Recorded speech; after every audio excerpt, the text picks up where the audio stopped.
حسيتوا بالزلزال؟ وهيئة الأرصاد بتقول إن في زلزال تاني تقريبا كده، دخلنا في حزام زلازل ولا إيه؟ ربنا يستر. البيوت اتهزت والناس، يا ترى بقى قلوبنا اتهزت مع هزة البيوت؟ استشعرنا إن إحنا ممكن نلقى الله في أي لحظة. طب هنلقاه على أي حال.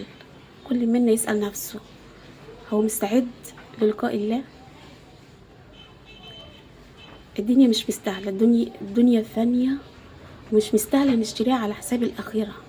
مش مستاهلة ان احنا نظلم بعض، ولا نجيب في سيرة بعض، ولا نيجي على بعض، ولا ناكل حقوق بعض.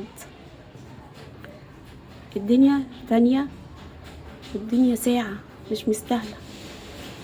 انما الآخرة بنعيمها والخلود فيها، وفيها ما لا عين رأت ولا أذن سمعت ولا خطر على قلب بشر.